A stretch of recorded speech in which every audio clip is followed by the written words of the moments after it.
नमस्कार दोस्तों, race IAS के इस YouTube अंक में आप सभी का एक बार फिर बहुत बहुत स्वागत करता हूं। दोस्तों, आज का ये वीडियो स्पेशली हमने डेडिकेट किया है उन सभी स्टूडेंट्स को जो कि अपने मन में आईएएस बनने का सपना रखते हैं, जिनके मन में ये इच्छा है कि वो आईएएस बनकर अपने समाज, अपने परिवार और अपने दोस्तों के लिए कुछ कर पाएँ। दोस्तों, इस अंक में हम आपको बताएंगे कि सिविल सर्विसेज की तैयारी में आपको किन किन बातों का ध्यान रखना चाहिए, सिविल सर्विसेज एग्जामिनेशन की तैयारी करते समय आपको किन किन पड़ावों से गुजरना है, किस पड़ाव में आपको किन बातों का ध्यान रखना है, और आखिर सबसे महत्वपूर्ण कि जब हम ये तैयारी कर रहे हों तो हमारी स्ट्रैटेजी, हमारी रणनीति क्या होनी चाहिए। तो दोस्तों, आज का ये वीडियो शुरू करते हैं। दोस्तों, सबसे पहली बात हमें इस एग्ज़ाम की जो अपने दिमाग में रखनी है कि जब हमारे दिमाग में एक सपना होता है कि हम आईएएस बनना चाहते हैं, तो आईएएस का फुल फॉर्म होता है इंडियन एडमिनिस्ट्रेटिव सर्विस। अब इस एग्ज़ाम को जो कंडक्ट कराती है वो संस्था है, उसका नाम है UPSC, union public service commission, संघ लोक सेवा आयोग। यही वो संस्था है जो सिविल सर्विसेज के एग्जाम्स को कंडक्ट कराती है। दोस्तों, इस संस्था के द्वारा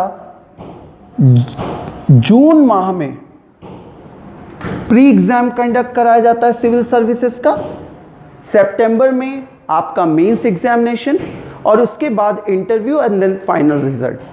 तो आज सबसे पहले हम ये समझेंगे कि सिविल सर्विसेज का जो एग्ज़ाम होता है वो कितने चरणों में होता है और इसमें हमें किन किन बातों का ध्यान रखना चाहिए। सबसे पहले सिविल सर्विसेज का जो एग्ज़ाम होता है उस यूपीएससी कंडक्ट कराती है और ये 3 स्टेप में कंप्लीट होता है: प्री, मेंस, इंटरव्यू। प्रारंभिक परीक्षा, मुख्य परीक्षा, साक्षात्कार। दोस्तों, जो आपका प्री एग्जाम होता है वो 400 मार्क्स का होता है।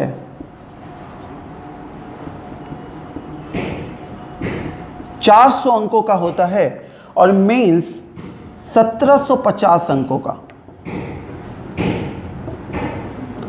साथ ही साथ आपका जो इंटरव्यू होता है वो 275 मार्क्स का होता है।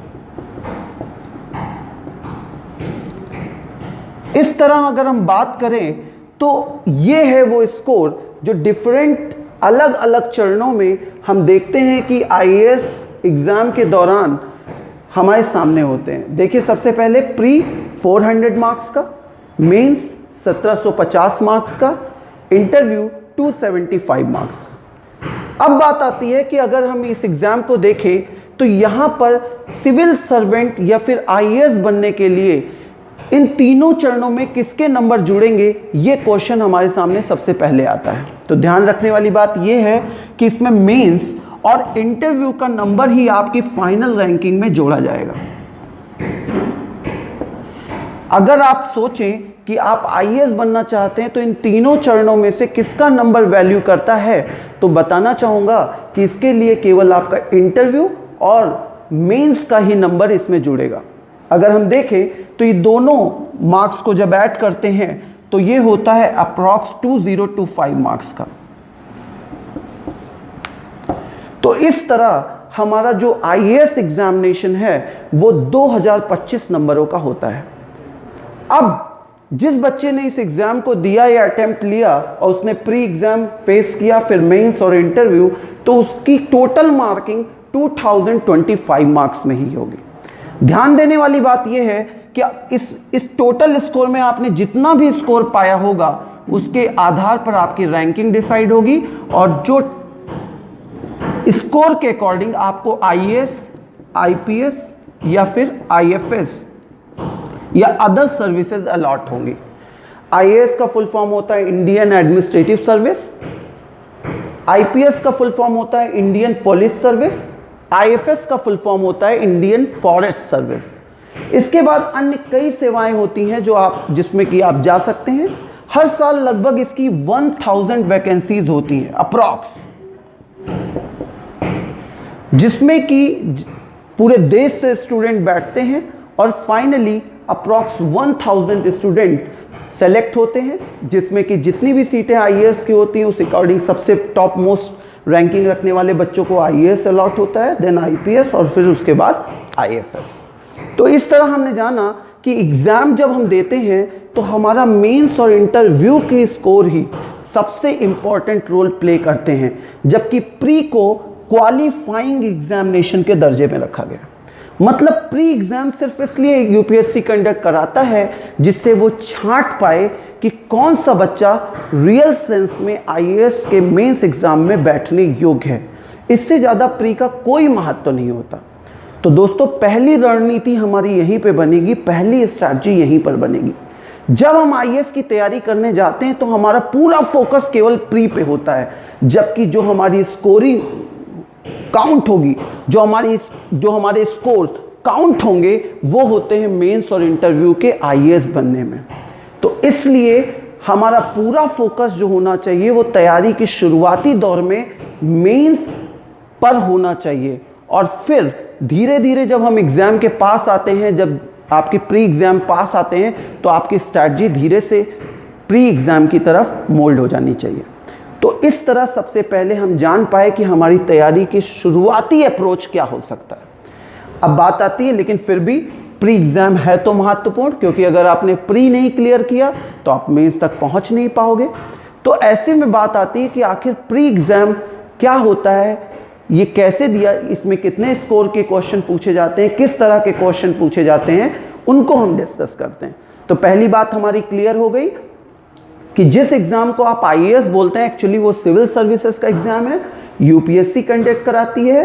3 फेजेस में ये एग्ज़ाम कंप्लीट होता है और इसमें मेंस और इंटरव्यू का ही स्कोर आपकी रैंकिंग में जुड़ता है, जो टोटल होता है 2025 में आपने कितना पाया है, और उसी के अकॉर्डिंग आपको आईएएस, आईपीएस और आईएफएस की रैंक अलॉट की जाती है। हर साल टोटल 1000 वैकेंसीज आती हैं। प्री एग्ज़ाम इसका जनरली हर साल जून में कंडक्ट कराया जाता है। मेंस एग्ज़ाम इसका जनरली सितंबर में कंडक्ट कराया जाता है, और उसके बाद दिसंबर जैन में आपका इंटरव्यू और देन फाइनल रिजल्ट। तो इस तरह दोस्तों हमारे ये एग्ज़ाम जो सिविल सर्विसेज के हैं, जिसके 3 फेज हैं, इसको हम इन 3 स्टेप में कंप्लीट करते हैं, और ये है उसका बेसिक इंफॉर्मेशन। ये रही हमारी पहली बात। अब हम ये ध्यान देंगे कि आखिर प्री क्लियर करने के लिए हमें कितना स्कोर चाहिए, मेंस क्लियर करने के लिए हमें कितना स्कोर चाहिए, और इंटरव्यू क्लियर करने के लिए कितना स्कोर चाहिए। दोस्तों, अगर हम पिछले 5 सालों का ट्रेंड देखें तो जैसा कि हमने देखा, प्री 400 मार्क्स का होता है। 400 मार्क्स में 2 पेपर कराए जाते हैं प्री में। पहले को बोलते हैं जीएस, जनरल स्टडीज, सामान्य अध्ययन,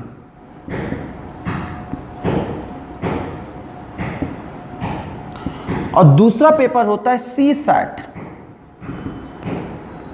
civil services aptitude test, civil सेवा का बुद्धि परीक्षण।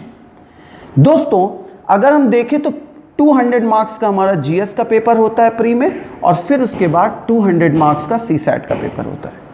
ये दोनों पेपर एक ही दिन होंगे, मींस कि जीएस का जो पेपर है वो आप सबसे पहले देंगे, कि 2 घंटे का पेपर होगा, और उसके बाद आपका एक ब्रेक होगा, और उसके बाद हम सीसैट का पेपर देंगे। तो इस तरह एक ही दिन में ये दोनों पेपर होंगे। ध्यान रखने की बात यह है कि इसमें सीसैट पूरी तरह क्वालिफाइंग होता है।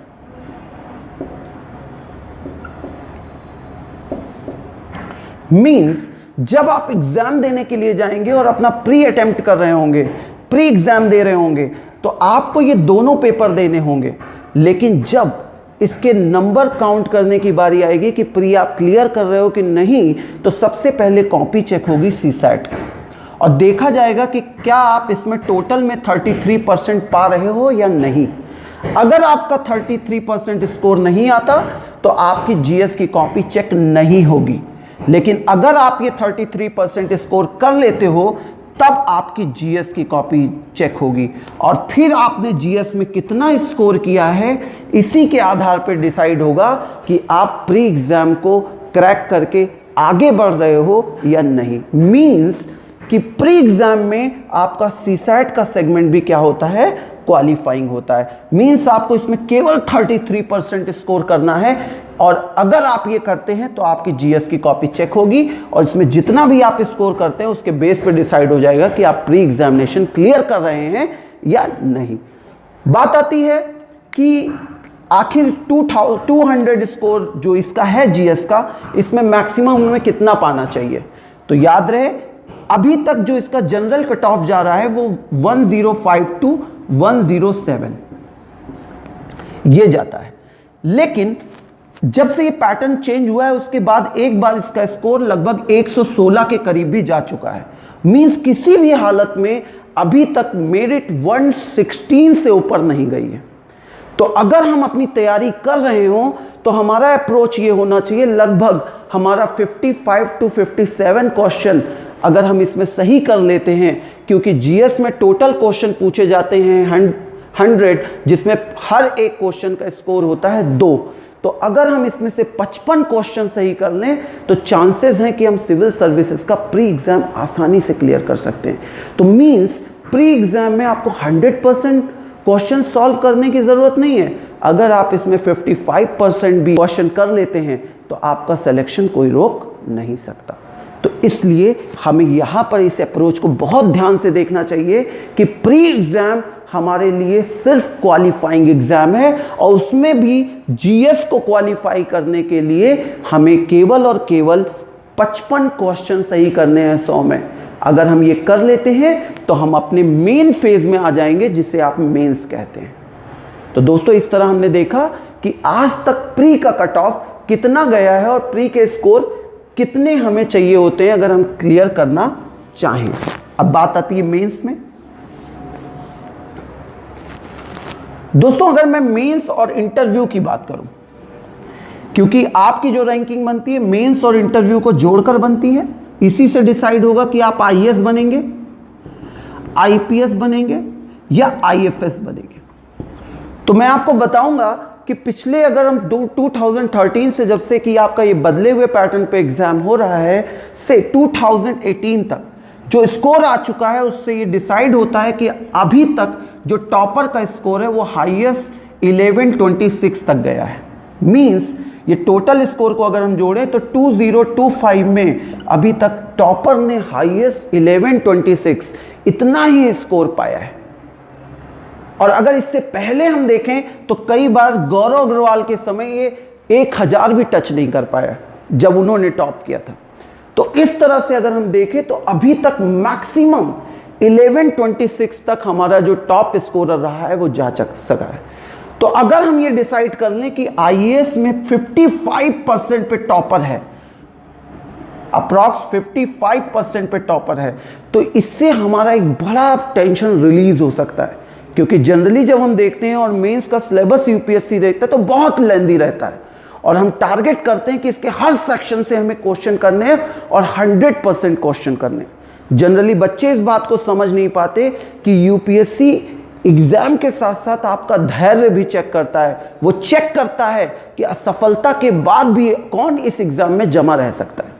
तो यहां पर सबसे महत्वपूर्ण ये है कि अभी तक जो टॉप स्कोरर है वो इतना है, जबकि बच्चे कोशिश करते हैं कि हम 2025 में 2025 पा जाएं। तो पहली हमारी कोशिश होनी चाहिए, जैसा मैं समझ सकता हूं हर एस्पायरेंट के मन में होगा, कि हमें इस एग्जाम को टॉप करना है। तो दोस्तों टारगेट आपके सामने क्लियर है। पिछले 5 सालों में अगर हम देखें तो ये हमारा टॉप स्कोरर जो रहा आज तक, हर साल के टॉपर को हटाने के बाद हम देखें तो ये रहा, और ये स्कोर पाया है अनुदीप शेट्टी ने, जो आपके इस बार के एग्जाम के टॉपर है। तो दोस्तों इस तरह हमारे माइंड में एक चीज़ क्लियर हो गई कि जब भी हम आईएएस की तैयारी करें तो हमें एक बहुत ही लेंदी सिलेबस दिखता है, लेकिन अगर हम अपने 55% को अपने जीवन का आधार बनाएं, इस तैयारी का आधार बनाएं, तो हमें आईएएस बनने से कोई भी रोक नहीं सकता। तो इसलिए जो हमारे स्टूडेंट्स होते हैं वो जनरली ना सिलेबस देखते हैं, ना ही उन्होंने पिछले कट ऑफ की स्टडी कर रखी है। तो ऐसे में सीधे तैयारी करना ये कहीं से भी एक उचित स्ट्रैटेजी नहीं मानी जाएगी।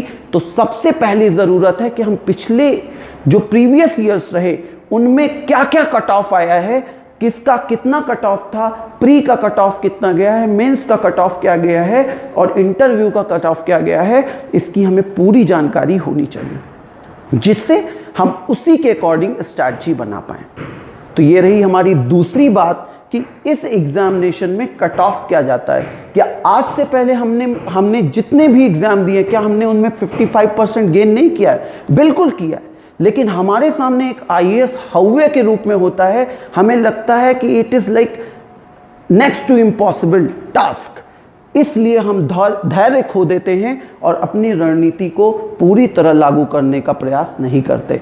और यही एक कारण है कि एक आसान लक्ष्य होते हुए भी हम इस एग्जामिनेशन को अभी भी दिवा स्वप्न के रूप में देख रहे हैं।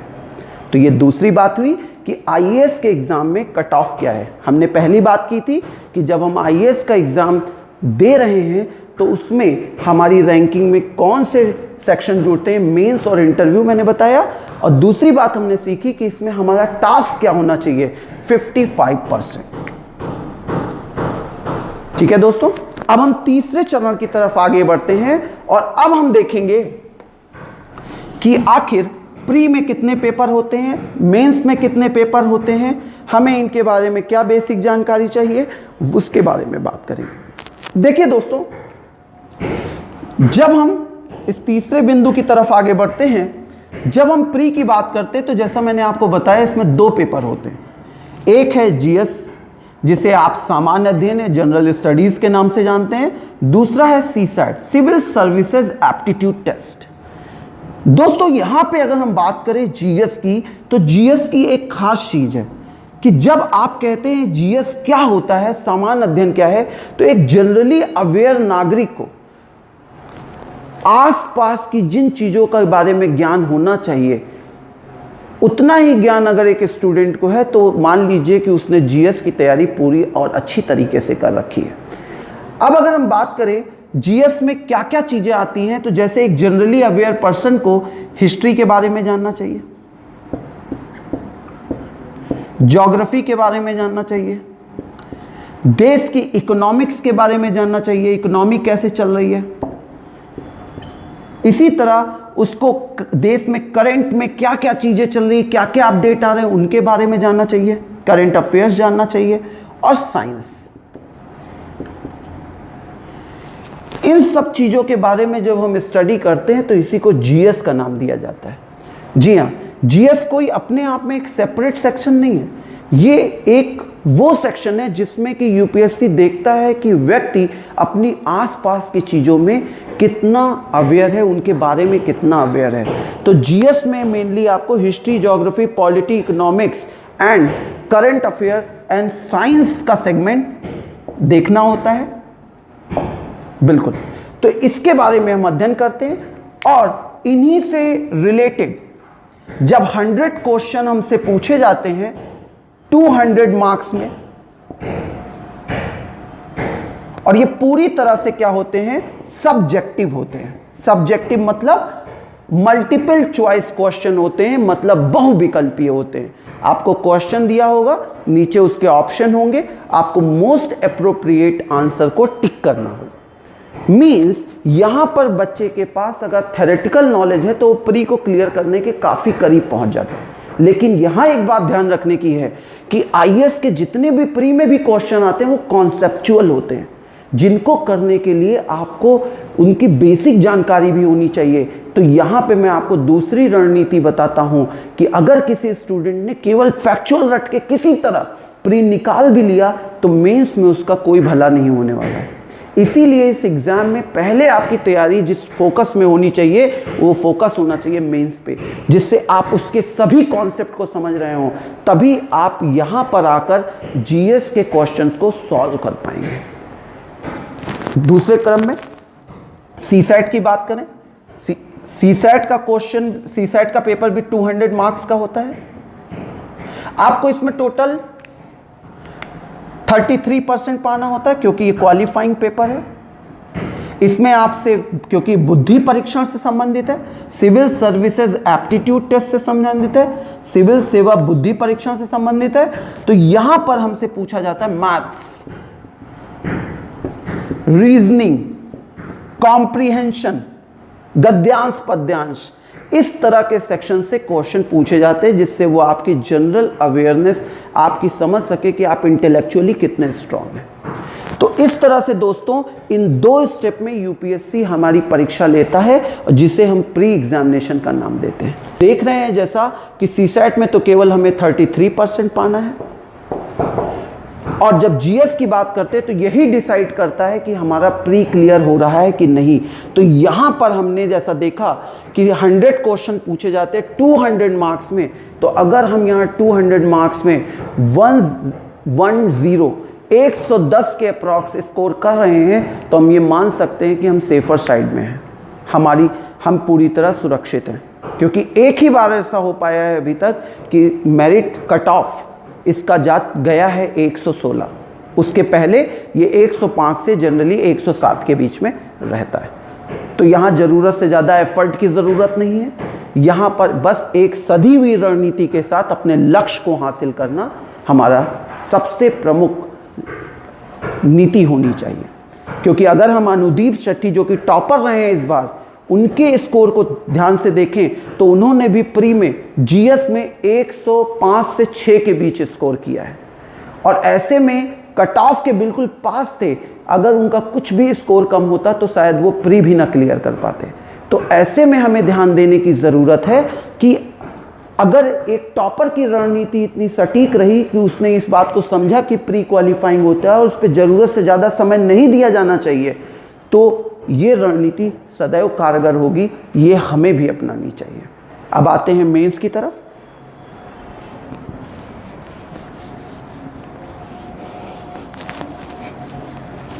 दोस्तों जब मेंस का एग्जाम हम देते हैं तो मेंस में टोटल 9 पेपर्स होते हैं, 9 पेपर्स। ध्यान देने वाली बात यह है कि मेंस में ये जो 9 पेपर होते हैं, इसमें जीएस के 4 पेपर होते हैं, 4 पेपर्स। आपका इसी के साथ एक ऑप्शनल पेपर होता है, ऑप्शनल पेपर। ध्यान रहे, ऑप्शनल पेपर जो आप एक लेंगे, चाहे आप हिस्ट्री लें, चाहे आप ज्योग्राफी लें, चाहे आप पॉलिटिकल साइंस लें, जो भी ऑप्शनल लेंगे उसके 2 पेपर आपको देने होंगे, एक फर्स्ट पेपर और एक सेकेंड पेपर। तो इस तरह 4 पेपर जीएस के हो गए, ऑप्शनल का 2 पेपर हो गया, एक ऑप्शनल का 2 पेपर, तो 4, एक 5 और एक 6 पेपर हो गए। इसके बाद एक पेपर हमारा एसए का होता है। किसी भी करंट इश्यू पे आपसे क्वेश्चन पूछा जाएगा, आपको उस पर अपने पूरे विचार निबंध के रूप में लिखने हैं, जिसका कोई बंधन ना हो, और एक क्रमबद्ध रूप से जब आप अपने विचारों को लिखते हैं तो उसी को एस्से बोलते हैं। तो इस तरह दोस्तों 4 पेपर, एक 5, एक 6 और एक 7 पेपर हो गए। आपकी जो रैंकिंग चेक होगी 1750 मार्क्स का, जो आपने देखा कि आपका मेंस होता है, तो इसमें से जीएस के 4 पेपर प्रत्येक 250 नंबर के हिसाब से 1000 नंबर के ये हो गए 1000, फिर 250, 250 और लास्ट में आपका एस्से पेपर 250। तो ये पूरी तरह से अगर आप देख रहे हैं तो ये हो गया 1750। तो ये वो पेपर है जिससे आप मेंस में चेक किया जाएगा कि आपकी समझ अपने सब्जेक्ट के लिए और जीएस के टॉपिक्स में कितनी है। तो दोस्तों इस तरह से अगर हम बात करें तो ये आपका मेंस के 7 पेपर्स हैं, जिनमें कि आपके स्कोर को, आपकी परफॉर्मेंस को चेक किया जाता है यूपीएससी के।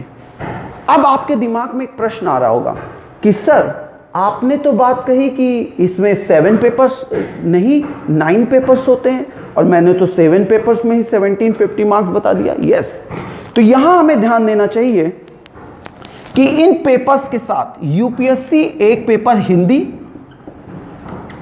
और एक इंग्लिश का भी लेती है। अगर हम हिंदी का देखें तो ये टोटल 300 नंबर का पेपर होता है और ये भी 300 नंबर का। मेन रैंकिंग में इनका नंबर नहीं जुड़ता, लेकिन आपको इन दोनों पेपर्स में 25% स्कोर करना होगा। अगर आप ये स्कोर नहीं करते तो ये 7 पेपर्स जो आपके मेन आपने दिए हैं इनकी कॉपी चेक नहीं होगी।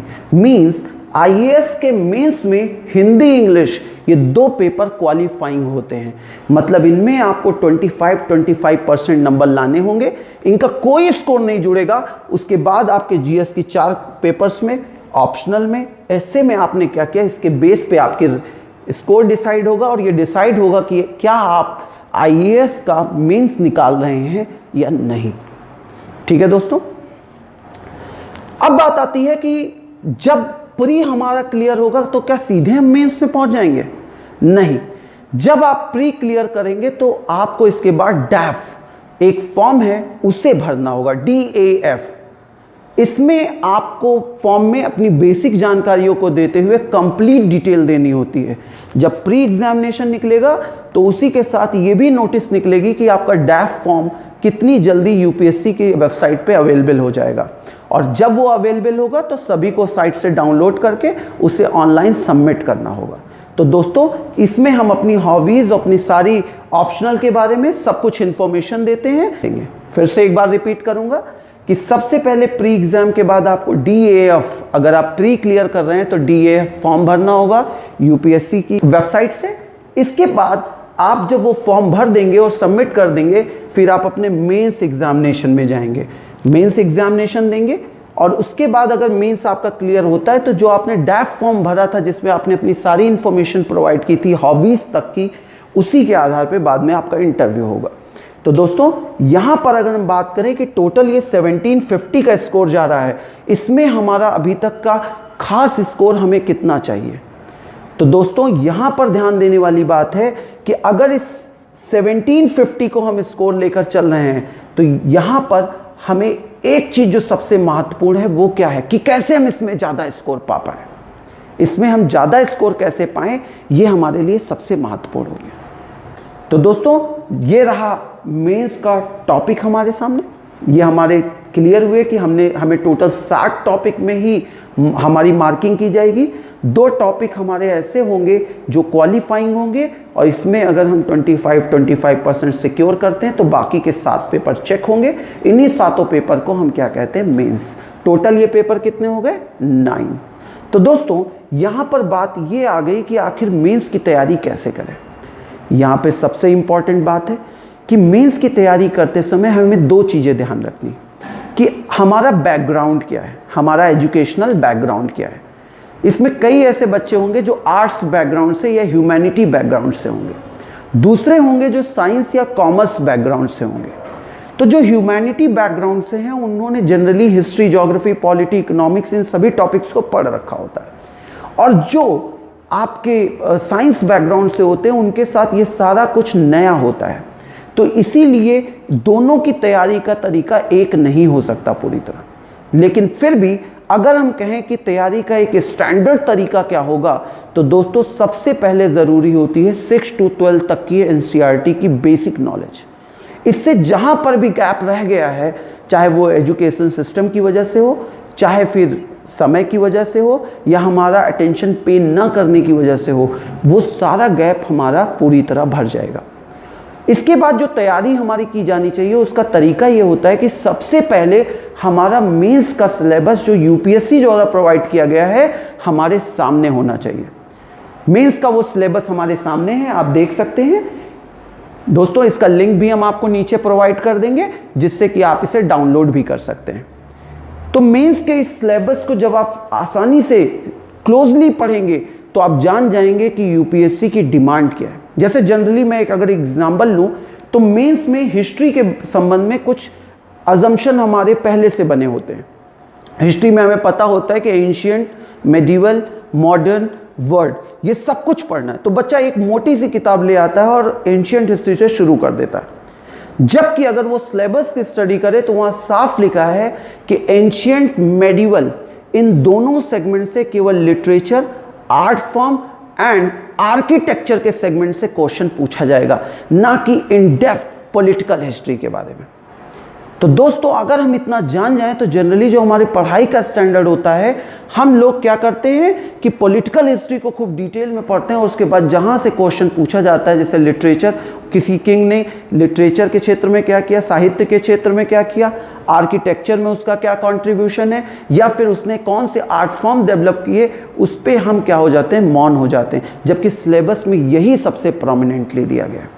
अगर मैं सच कहूं तो आज जो आपका प्री का पेपर होता है वो कहीं ना कहीं इसी मेंस के सिलेबस से निकल कर आता है। जनरली अब आपका आईएएस का pre history, geography, polity, economics तक सीमित नहीं है, बल्कि जो आपका यहाँ जीएस के 4 पेपर दिए गए हैं उन पे बेस्ड होता है। तो आपसे मेरी रिक्वेस्ट है, आप हमारे लिंक पर जाएं और यूपीएससी के जो सिलेबस है उसे डाउनलोड करें और उसका डीपली एनालाइज करें उसे, जिससे कि आप समझ पाएं कि यूपीएससी डिमांड क्या कर रहा है। और 90% केसेस में आप देखेंगे कि आपके सिलेबस में दिया गया वो पर्टिकुलर लिंक, एक लाइन जो मेंशन है, सीधे सीधे यूपीएससी उस पर क्वेश्चन पूछ रहा है। तो ऐसे लोगों की जो यूपीएससी को अनप्रेडिक्टेबल सिविल सर्विसेज कहते हैं, उनको मैं पूरी तरह से इंश्योर करना चाहता हूं और उनसे रिक्वेस्ट करूंगा कि एक बार जाकर वो लोग लिंक पर यूपीएससी द्वारा मेंस का जो सिलेबस अपडेट किया गया है उसे देखें, क्योंकि उसे देखने से आप जान पाएंगे कि जो भी सिलेबस दिया है पिछले 5 सालों में उसी के इर्द गिर्द क्वेश्चन पूछे गए हैं हमारे 70 से ऊपर, और जबकि टॉप करने के लिए हमें 55% ही स्कोर चाहिए। तो दोस्तों अगर हम देखें टोटल स्कोर 55% चाहिए और 70% से ज़्यादा आपका सीधे सीधे सिलेबस से लिंक होता हुआ क्वेश्चन आ रहा है मेंस में, तो हमें ध्यान ये देना चाहिए कि अगर हम आईएएस की तैयारी कर रहे हैं तो हमें सबसे पहले सिलेबस का ज्ञान होना चाहिए।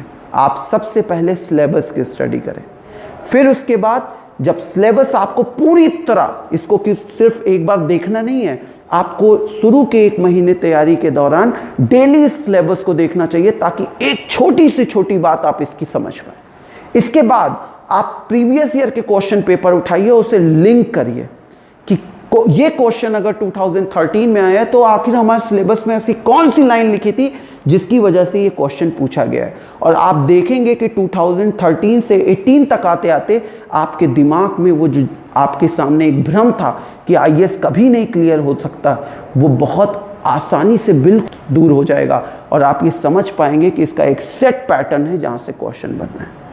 तो मेरी आपसे रिक्वेस्ट है कि तैयारी शुरू करने से पहले हम सबको सबसे पहले यूपीएससी द्वारा दिए गए सिलेबस को ध्यान से देखना चाहिए।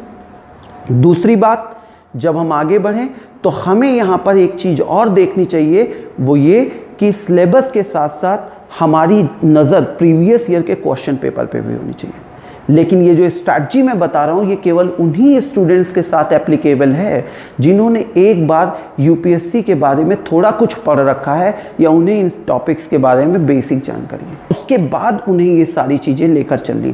क्योंकि जब तक आपके पास कोई बेसिक नॉलेज नहीं होगी तब तक आप उन सिलेबस और उन क्वेश्चन पेपर को भी ठीक से एनालाइज नहीं कर पाएंगे। लेकिन तैयारी शुरू करने का पहला मूल मंत्र यही है जहाँ से आप सक्सेस की तरफ आगे बढ़ पाएंगे। क्योंकि जब आपको एक दिशा क्लियर होती है कि हमें यहाँ तक पहुँचना है तभी हम उस दिशा में आगे बढ़ पाते हैं और तभी हम कभी ना कभी अपने लक्ष्य की तरफ आगे बढ़ते हुए उसे छू सकते हैं। तो दोस्तों इस तरह हमें मेंस पे ध्यान देना है और उसके बाद इंटरव्यू पूरी तरह से आपका एक पर्सनैलिटी टेस्ट है जिसमें कॉन्फिडेंटली आपको अपनी बातों को सामने रखना है और उसके बाद जो टोटल स्कोर मिलेगा आपको मेंस और इंटरव्यू का, उसी के बेस पे आपकी रैंकिंग डिसाइड हो जाएगी कि आप आईएएस बन रहे हैं, आईपीएस बन रहे हैं या फिर आप इंडियन फॉरेस्ट सर्विस में जा रहे हैं। तो दोस्तों इस तरह ये थी आईएएस की वो बेसिक जानकारी जो हमने बिगनर्स के लिए स्पेशली इस वीडियो प्रोग्राम को बनाया है। अब बात आती है कि अगर हम मेंस देख रहे हैं तो आखिर मेंस और प्री में अंतर क्या है। दोस्तों जब आईएएस के मेंस की हम बात करते हैं तो आईएएस के मेंस में जो क्वेश्चन पूछे जाते हैं वो थोड़ा ट्रिकी होते हैं। अगर हम इसके साथ आपको पूरी किताब दे दें तब भी आप उसके साथ उन किताबों की मदद से भी उन प्रश्नों का सीधे सीधे उत्तर नहीं दे सकते अगर आपकी बेसिक समझ नहीं है।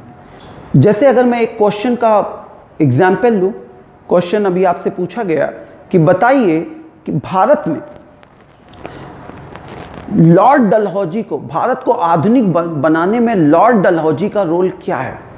या दूसरा क्वेश्चन पूछ लिया गया, railway led the foundation of modern India, railway ने आधुनिक भारत की नींव डाली।